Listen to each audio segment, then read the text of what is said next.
Good evening for those who are from India, and hello everybody for all the rest. So I'll just introduce myself, and then I'll talk a little bit about ProThoughts, and then I'll introduce Shamsheer, who will take forward and conduct this session for the risk management. So my name is Arvind Nahata. I've been working with ProThoughts for a couple of years now as a director, and we have been into the project management space. So I'll just talk a little bit about ProThoughts, what we do. Just take 2, 3, 4 minutes, not too many. So Samsir, if you could take it to the next slide. So, so if we talk about ProThoughts, ProThoughts has been into existence since 2013. We have been into purely into project management. So anything to do with project management, we are trying to get into that. We have been one of the top 100 startup firms in 2015, ranked by CIO Review Magazine, the Times Group.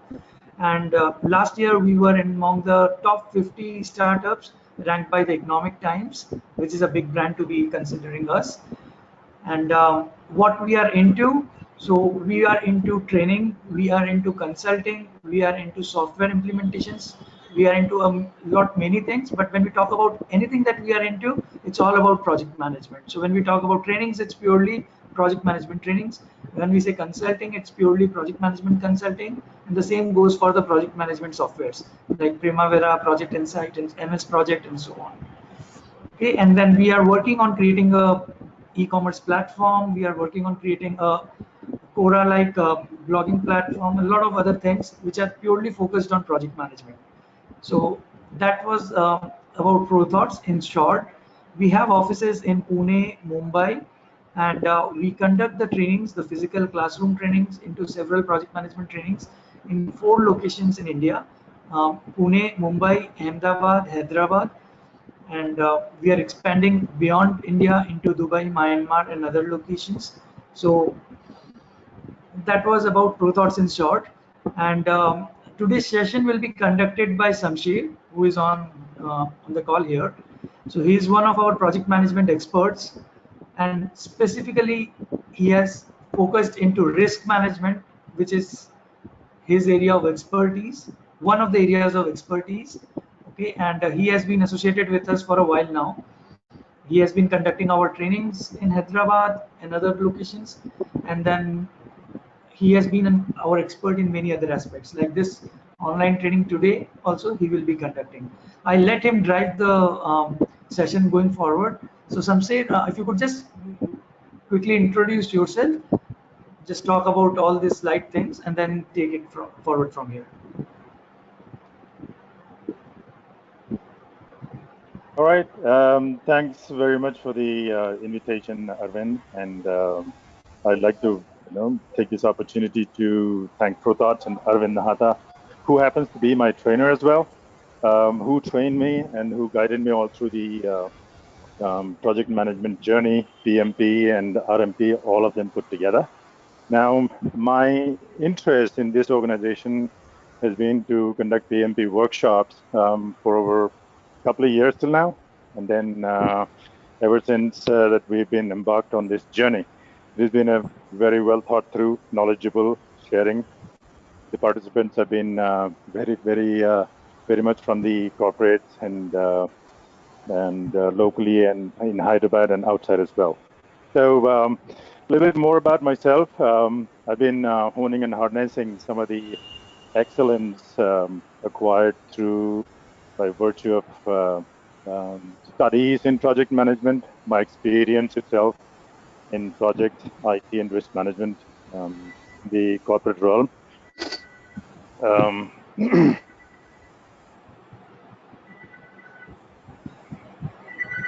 me 1 second.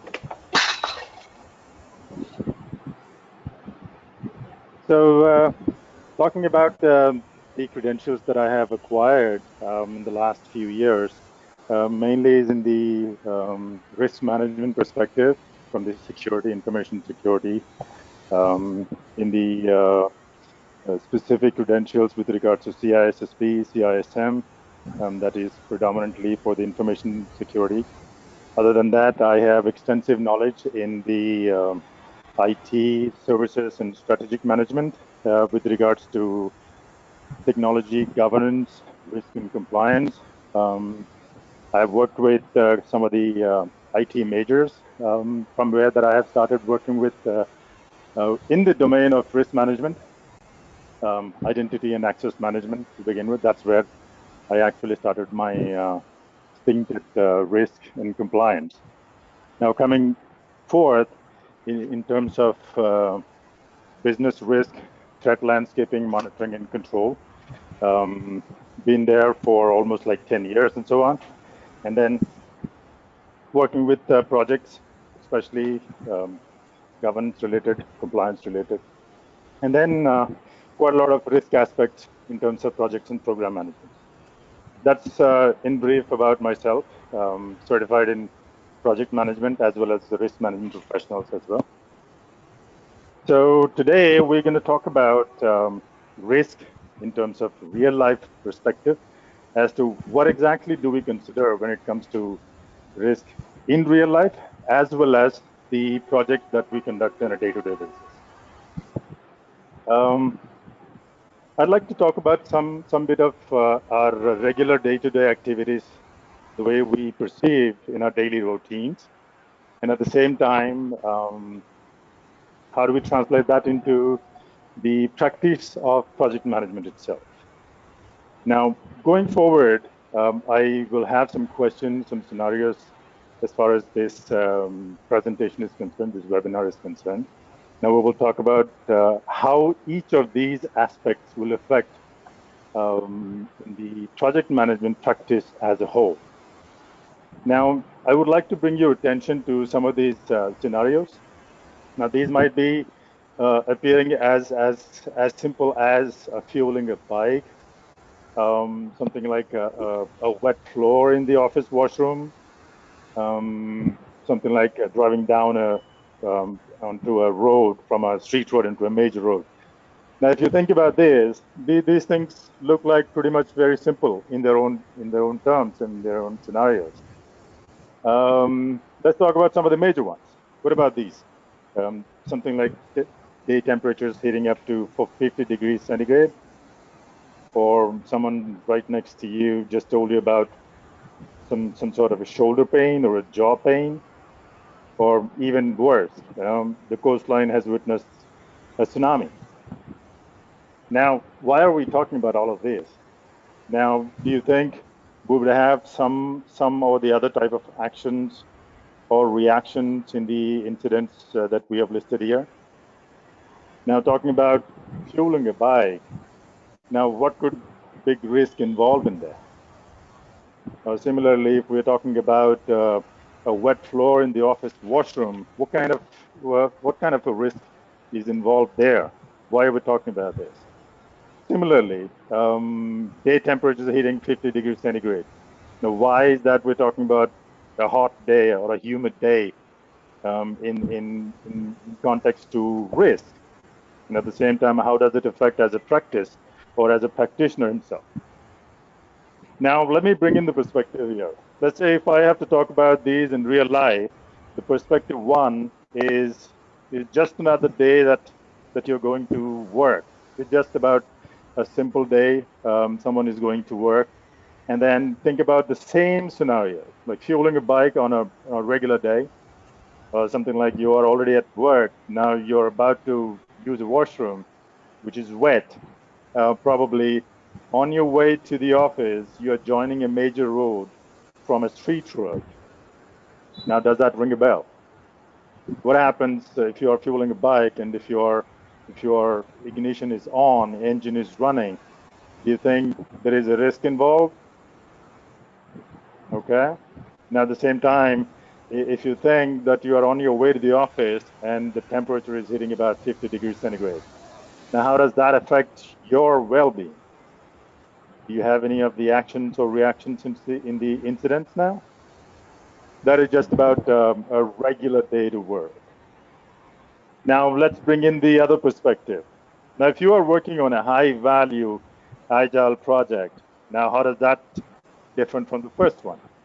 Similarly, right now, if you are working on a high-value project, And if you are driving down from a small street road into a major road with a heavy traffic on it, now do you think that you have some sort of a risk involved there?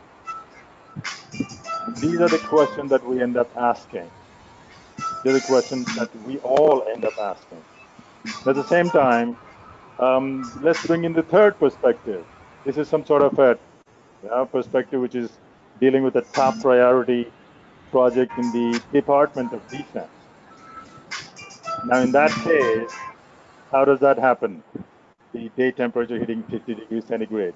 If you are working on a top priority project, and if the temperature outside is 50 degrees and beyond, do you think you'll be in a good condition to attend to project work? Now, what are the other measures that you will end up taking? Would you go to the office, or would you go to the location where you're working? Or just imagine if you are working in a country like Japan, and if the coastline has witnessed a tsunami, and if you're working in a Department of Defense project, now how does that change your perspective in real life? Now, think about all of this in your regular day-to-day projects or tasks that you do, and think about how effectively that you manage your risk, or rather, do you even think about it? Now, basically, we all have to ask quite a lot of questions in order to accomplish the task which we have in hand, which is as good as fueling a bike, as simple as it sounds, or probably working in a project sponsored by somebody from Japan. And there are events like tsunami which are regular there, but not regular to us. Now, do you think there is some sort of a risk involved in all of this? To consider this, how exactly would you plan? How would exactly that you list out your risk items, or one after the others? Do you have any actions or reactions that you would like to consider? That's exactly what we're talking about when you say risk with a perspective in real life. Now, all of these would have a bearings to the projects that we do. Agree it or not, this is the real life that we deal with. Now, just in case if you have any questions coming up, do put in your questions in the chat window. We'll take a moment to answer some of those. Or in case if you want to pause these questions and ask during the question and answer session, we can do that as well. Going forward, we will dig in a little deeper into what exactly risks that we talk about. Risk in its entirety is to deal with some sort of uncertainty and its effects in a given set of circumstances. Now, these circumstances vary from event to event, situation to situation. So that's by definition of risk, the way it is. There is no standard template of risk and its management which can be applied to all the projects, all the tasks, or it could be anything like a daily routine. There's no standard risk template that we can apply it as a standard to everything across. No, because the uncertainty is different and its effects are different, or the degree of its impact is also different. So that's how it is defined in a project management. Risk is a sum effect of probability and impact. Now, there could be a positive effect, there could be a negative effect. So the way that we practice risk or risk management, we would explore options to deal with both a positive risk and a negative risk. Positive risk is nothing but an opportunity, whereas a negative risk is nothing but a threat. Now, we would need to think about all those questions, all those situations where we want to enhance the opportunities so that the organizations can benefit. At the same time, we'll have to think about the negative effects of all the risks which might affect or hamper the risk that we want to talk about. Now, given the personal attributes of the individuals, do we actually want to think about these risks, the pros and cons of each of these? Could be the project or any task, or could be just as simply as a daily routine. Now think about it. Do we actually want to think about it? Now, in the day-to-day projects, the way we deal with, there's not much of a risk that we keep thinking about. We straight away get to the task and we straight away start executing them. We deploy some countermeasures. We'll talk about some alternatives. We'll talk about some other means of executing the same job somehow or the other. But do we actually maintain the risk register? Do we call it as a risk register? Or is there anything called a risk register for our projects that we do in a day-to-day life? Well, it is very, very limited that I have known people dealing with the projects and the risk properly with a risk register, with strategies to deal with positive risk, with negative risk, because of the individual attributes. I, as an individual, do I really want to commit a date which I think can be achieved without any set of analysis done to make sure that the project will be delivered by that day? Or somebody gives you the date, do you straight away agree to it? Do you actually think about whether or not will you be able to complete those set of tasks, the set of projects, the set of programs that you can deliver by a certain date? So what exactly do you consider in each of those projects? And if at all, if you consider, do you consider both positives and negatives? So what do we do as an individual, even if you're a project manager? What do we do to enhance the opportunities that might benefit the organization? May not be in the same project, but could be in the next one. Do we actually think about it?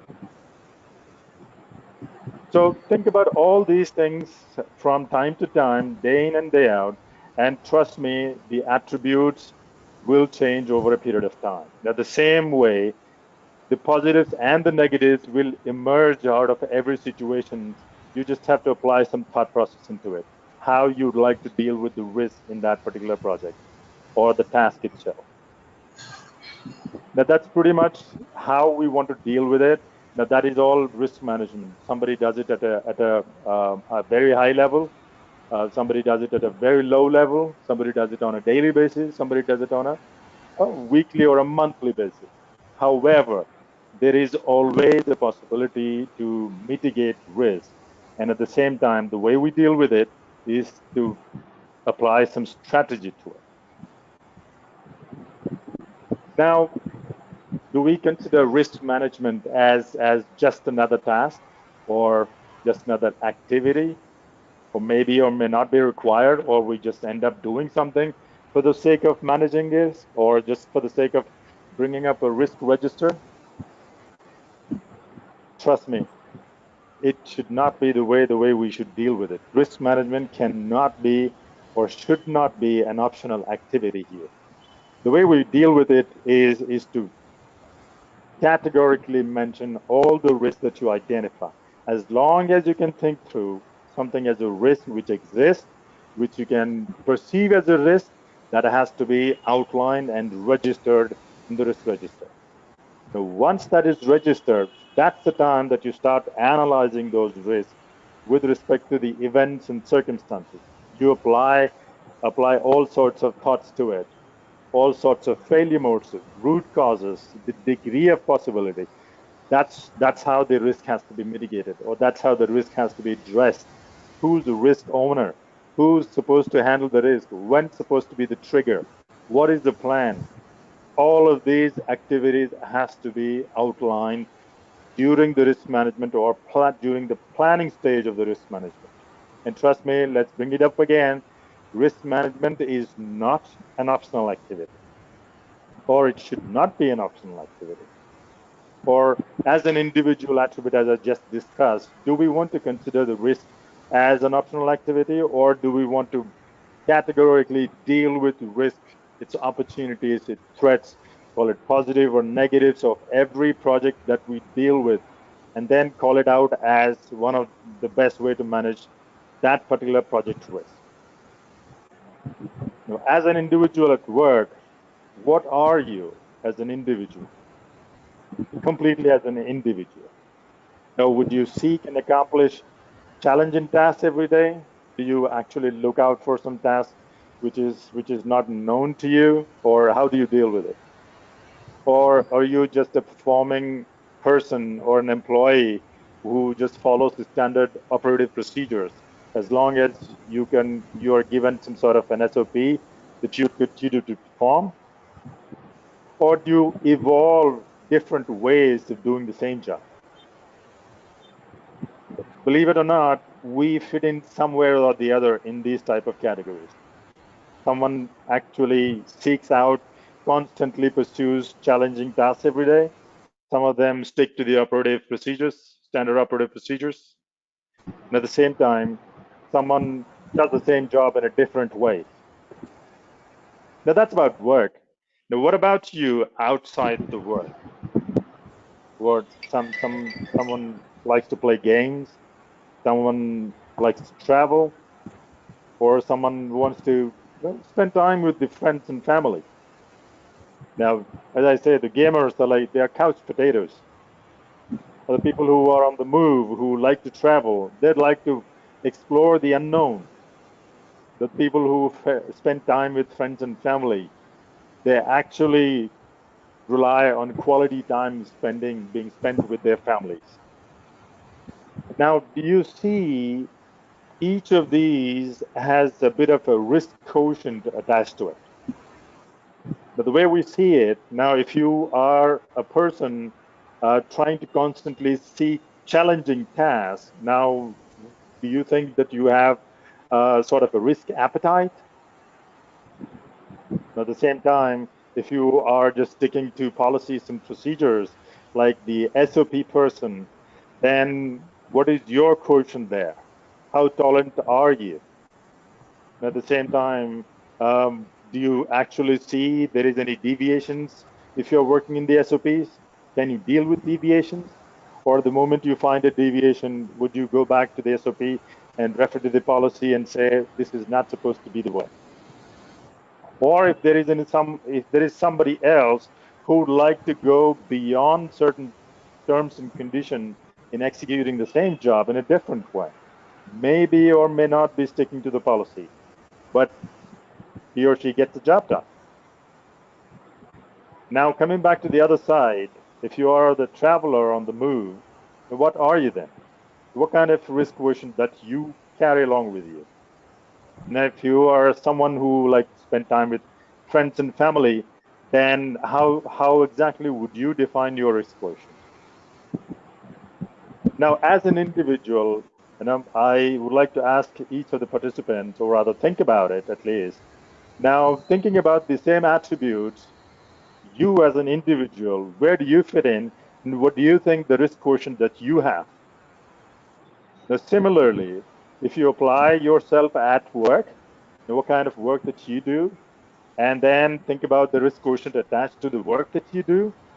Now describe yourself. Now, what kind of a risk attitude that you possess? Similarly, in everything that we do, there is a bit of a risk involved.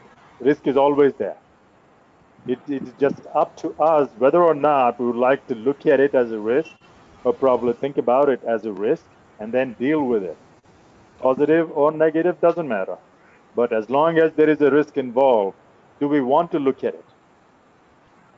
Do we want to think about it? That is all risk management. Even in the project itself, the moment we see there is a possibility of crashing, there is a possibility of fast tracking, or there is a possibility of manipulating the schedule, or for that matter, the WBS structure, how we deal with it, the cost arbitrage, the schedule management, all of those things, there is a bit of risk involved. It's just about, it's up to us whether or not we would like to outline something as a risk and as risk. Now think about those things again and think about the reserves. How exactly do you categorize your reserves? Which one is your contingency reserve and which one is your management reserve? Now, where are these reserves coming from? Do you just come up with a number? No, you don't. Yeah, exactly. Unless and until you have risks identified in the register, there are risks if you have applied some sort of a strategy to it. And if you need some time, if you need some additional costs associated to mitigate those risks, you would like to mention them. And then that's how you bring up your reserves. For all the known reserves, you have contingency reserve, and if you for all the unknown risks, you would have the management reserves. Now you see where I'm connecting your day-to-day tasks, kind of person you are, the kind of work that you seek day in and day out, to the reserve that you manage in your projects, and how they bring up, and how would you continue to monitor that? Where would you give up your reserve? Where would you hold your reserve? All those things matter in our day-to-day work life. And that's exactly what we're talking about it today. Again, coming back to the same point, as an individual, do you actually think about all of these aspects of risk in your day-to-day projects and programs, as call it as a project or a full-blown program or chunks of projects within the program, etc. So think about it, keep thinking about it. Now, from the time that you step out of your home or the comfort of your home, you would start dealing with the risk. Now, every time that you see a risk, knowingly or unknowingly, you will adopt a strategy to it and stick to it. You employ that strategy knowingly or unknowingly. Just that within the project's realm, you will identify those risks, and at the same time that you will apply some strategy to it. In your real life, you do it unknowingly, unnoticingly, or involuntarily. That's how we manage risk in the real life. Now, going forward in the next coming slides, I'd like to define some of those attributes of risk as to what exactly these terms mean and how exactly that we can deal with it, and probably outline the kind of person that we are, and then see how if it can bring in some change to our total perspective as a whole towards risk. Some of the terms that we want to see are appetite, tolerance, and threshold. All of them have risk attached to it. There is a risk appetite, there is risk tolerance, and risk threshold. Take a moment and think about, what is your risk appetite? If you deal with stock, you would know what I'm talking about. That is what is appetite. On the other hand, what is risk tolerance? What is risk threshold? If you are earning a salary, what is your threshold of savings, or what is your threshold of expenditure on a month-on-month basis? Ever thought about it? Now, let me define some of these for your convenience. And let's say if it is risk appetite, what is it? Now, I would say the risk appetite is the amount and type of risk either you as an individual or your organization is willing to take. And it has to be clearly defined, without which you would not be able to deal with that risk, or if at all a risk materializes. Coming again, the risk appetite is the amount and type of risk an organization or as an individual is willing to take for the benefit, of course. And that could be positive and negative. If it is a positive risk, if you have appetite to explore positive options that you will continue to explore till you get the benefit out of. Now, if it is the same way, if you have threats in your business, or if you have quite a lot of threats affecting the goodwill of the project that you're working in, you would definitely have to have some sort of a strategy adopted there. And that has to be clearly defined in the beginning stages of the commencement of the business. Now think about which degree that you want to adopt in terms of outlining the objective of the organization in terms of gaining a business benefit. Is that okay if you want to deal with high risk, or is it just that you want to keep the appetite low so that you don't get affected with the fluctuations in the circumstances outside the organization? That's the appetite that you carry along with you. Now coming to the tolerance levels. What is it, the tolerance? Now, do you see that the tolerance is an acceptable level of variation towards a certain risk level? Or that could be a policy itself. So tolerance is nothing but the acceptable level of variance that you deal with. If there is a policy that you will have to have some formals on every weekday to work, That is the policy. And at times, people do not show up in formals. So there is a level of tolerance. Do you think at that time the HR comes right away into actions and then start issuing warning letters to people who do not show up in the formals? Because that's a policy.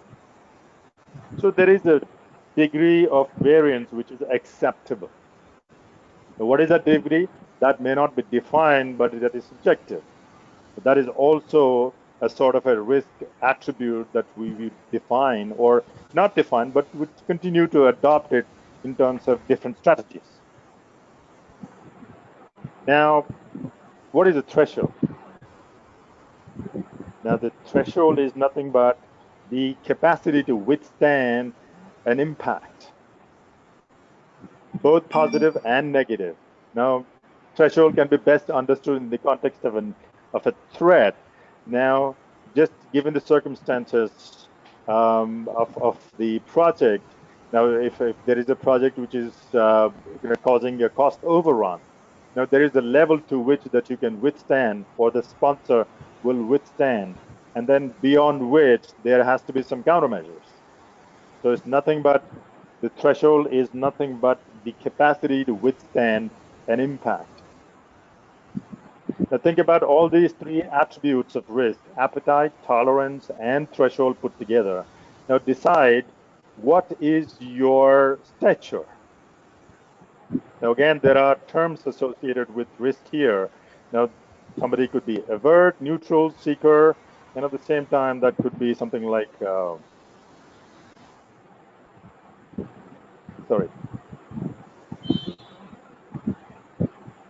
could be somebody like a tolerant guy. Now, you as an individual, you as a project manager, where do you show yourself in this quadrant? You a risk avert person, or you risk neutral project manager, or a risk seeking project manager, or risk tolerant project manager?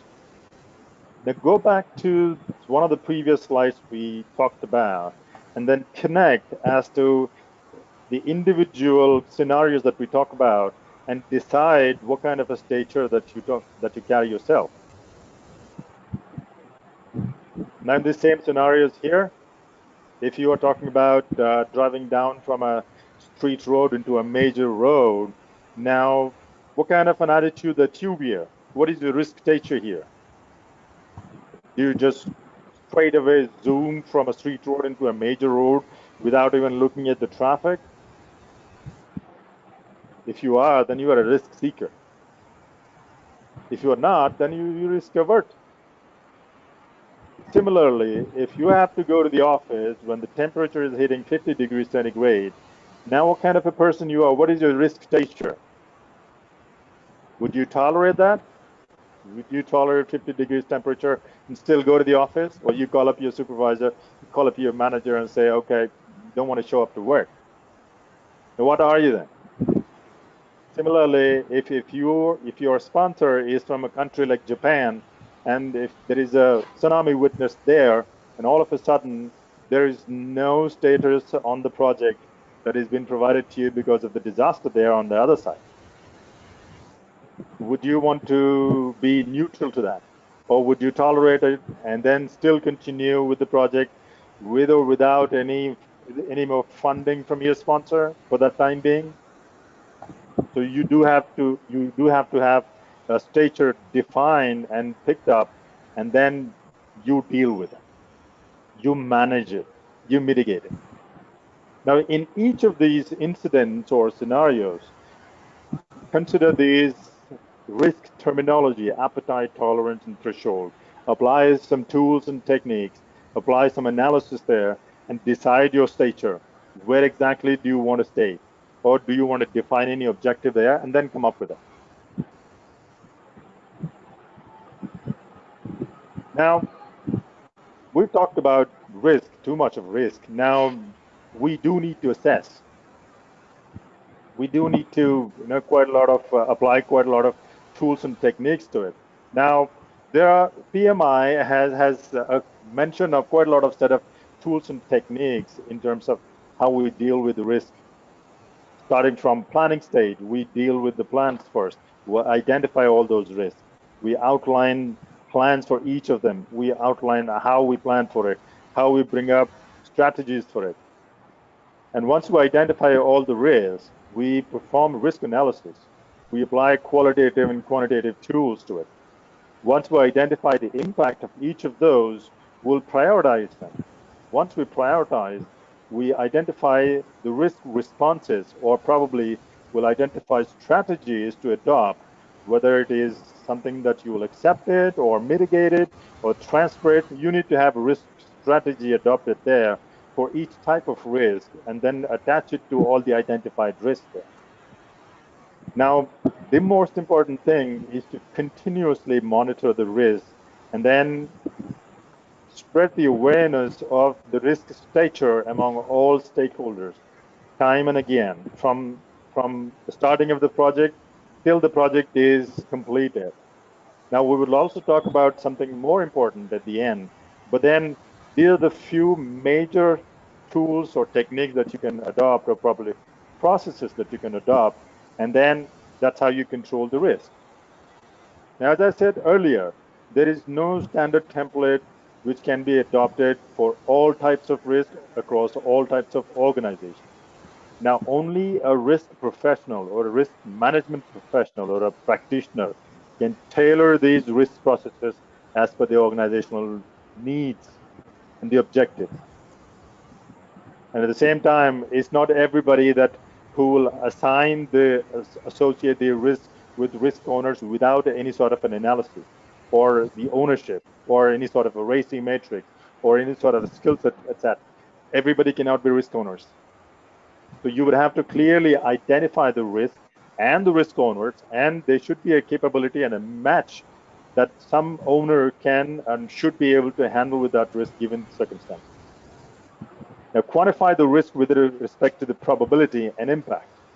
What do we need to quantify? That's when you will be able to prioritize.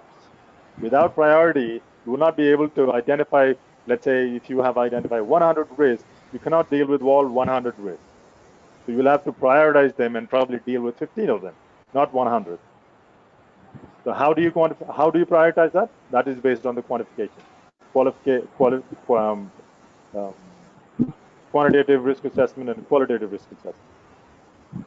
Now here, you would have to combine the risk outcomes and sensitize the effect of impact.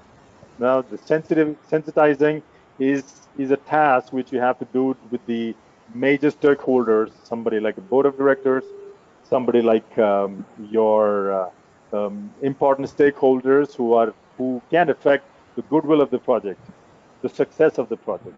Now, you need to sensitize that.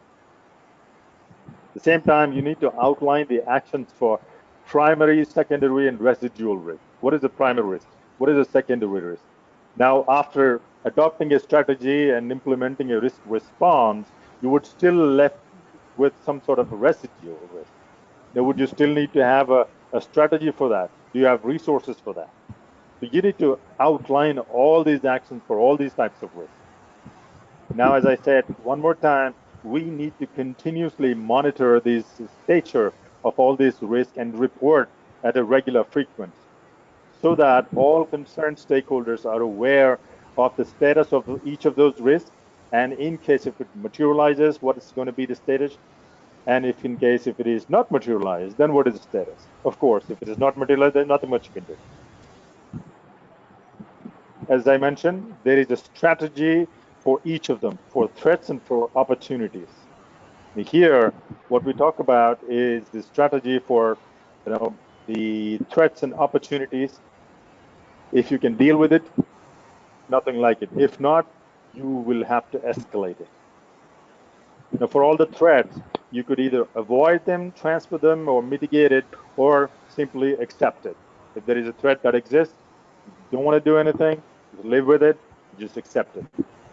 Similarly, if there are opportunities, you want to exploit them for the benefit of the organization. At the same time, if you cannot exploit them by yourself, either share or enhance them. Or you just want to accept it as is. If it turns out to be good, fine. If it doesn't, then it is fine. So you would need to identify what is your best strategy to deal with what risk. without which there's nothing much you can do, even if you have identified a whole set of risks. If there is no strategy that you have adopted, even after identifying risk, then there's no point in identifying the risk. You'd still be in the accept state with or without it. So have a strategy in place for each of your threats identified, each of the opportunities that you have identified. That's one of the key elements of risk management. The one most important aspect of risk management is the documentation of your experience of risk management. I believe I'm going to shoot over a bit of time here. I'll wrap up in about another 5 minutes before we open the session for question and answers. But yeah, this is one of the most important sessions or one of the most important aspects of risk management, that to document it. Why? Since we are dealing with the uncertainty piece, the uncertainty changes with every scenario, with every event. Now, everybody has to spend time to decide or decipher what could be the best action. If you have already dealt with something similar, why not document it and put it in your archives? And if some situation arises, there is already some sort of a legacy documented there that somebody could use. If you have adopted some sort of a tool, some technique to the theory and attributes of risk, if you have analyzed the potential impact to the organization in a specific way that has benefited the organization, why not document it and keep it in the archives? All you're doing is just safeguarding the interest of the organization, safeguarding the benefits of the organization. But this is very important because you may or may not be associated with all the projects, even within the same organizations.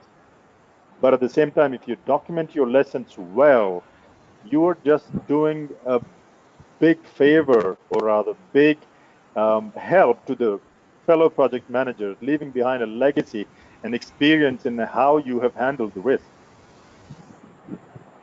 Somebody can simply copy and paste. Now, at the same time, the other most important factor of documenting the lessons learned in risk management is to convey that the organization promotes the mindset of documenting and dealing with risk management. It is encouraged. It favors an environment for the fellow project managers to come up with the risk management documentation for the benefit of all people involved in all sorts of tasks. How both opportunities and threats were treated. Most of the time, when we talk about risk, we just talk about threats, only threats, not opportunities. But a proper risk management will deal with both threats and opportunities at the same time. And if we document these lessons well, then we would have options how to deal with opportunities. What did you do with those opportunities? And how did you deal with threats? Simply put together, we are just talking about right way of doing things. What did we avoid? What did we did not do? Or rather, what did we avoid kind of wrongdoings? Did we come up with alternative approaches? Did we at all think about the alternative approaches? So all these things have to be documented. Most important, the lessons that we learn, how the risk is managed, especially in the business continuity or disaster recovery, or to that effect, how did we manage the contingency reserve? How did we manage the management reserve? How did we identify the risk? What kind of failure mode that we have identified? How exactly that we dealt with? What kind of strategy at each and every threat level, at opportunity level? How did we employ risk management? We need to spread the awareness within the project management communities of the organization. Now, if we do that, we not only are becoming better at managing risk, but at the same time, we are spreading the awareness of risk at every individual level. And this is nothing but that's how the practice is conducted within the organization. And that's how we wanted to talk about this webinar in terms of risk management and how the perception of an individual can change from a simple task to a much more aware or bringing up a mindset of risk management in every task, every project that we do, and thereby becoming good practitioners. If you cover your risk, that's all you need to do. Your project is half taken care of.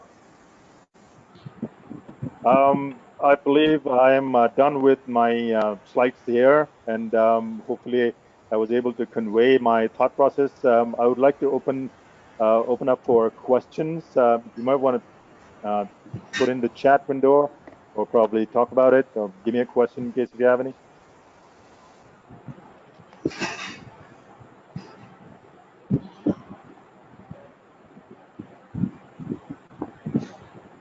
Hello. Yes. Shamsheer, this is me, Rajat. Hi, Rajat. Hi. So basically, I come from the similar background. I'm from the compliance department, Okay. working with HSBC. Okay. Okay. So in the beginning of the call, you were talking about risk positivity. Like, how can we classify risk as a positive risk? Risk is risk has nothing to do with the positivity or the negativity. It is more to do with the uncertainty. So the Okay. uncertainty could be a result of some sort of an opportunity, that there could be a level of opportunity exists which might result in some sort of a revenue benefit, or could be a new sale, or could be a new thought itself. So it is I the agree, but how uncertainty can, part. yeah, I mean, that's what I'm saying. A risk, I mean, from what my thought process is, risk can always be on a negative side, but how can it be an opportunity? No, the way we perceived risk is always as a negative opportunity, a negative attribute. But Yeah. unlike that, risk is more to do with uncertainty, which can be both on a positive or the negative side. So that's what in the standard project management practice, there is a practice guide from PMI that also talks about the same thing. You have strategies for both positive and negative, and that's what is risk management. For simply in these business continuity processes or models, you would consider both positives and negatives both in terms of planning for it. Now, that's when we bring in the uncertainty part and deploy a certain level of strategy for something which is positive and a different level of strategy for something which is negative. But in total, these are risks that we deal with. Okay, so is it possible for you to give me an example regarding the positive risk? Okay, now just think about you're identifying risk for a specific project in terms of dealing with a new device, a new product invention. Now, during the Okay. course of invention, you start thinking about outlining what could affect, what could impact the design of the project and design of the product as a whole. In the meantime, somebody brings up a thought which actually results in a different product altogether, or a different process or a service altogether. Now, you do not sideline that. What we do here, we would still capture it. We would convert that, okay, during the course of identification of the risk, somebody came up with a different thought process as a whole that could actually turn into a different product thought or a different service offering altogether.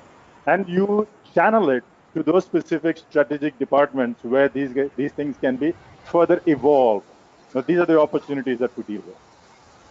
In a way, if we just think about stick to your project, then that is something which may not be affecting your project.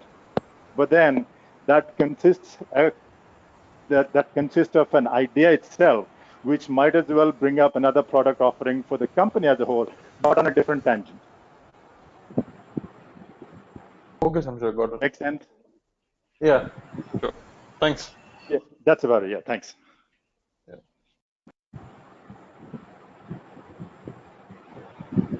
Any other questions?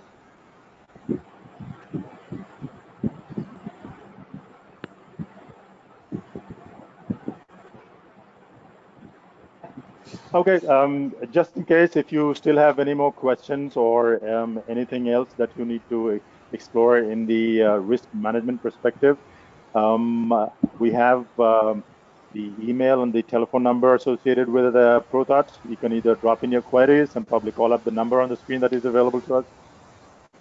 Somebody or the other will definitely get back to you.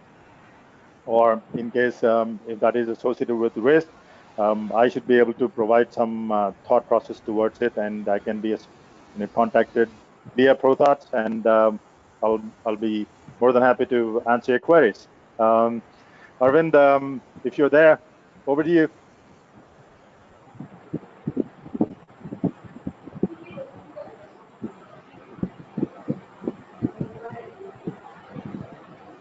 Arvind?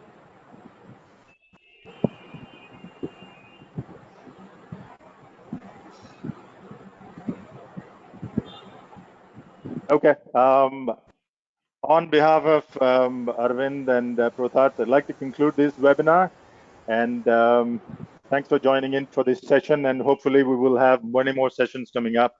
And would like to see you again there. Thanks for joining in, and you guys have a very good day. Thanks a lot, sir. Thanks, Rajat. Thank you. Bye-bye.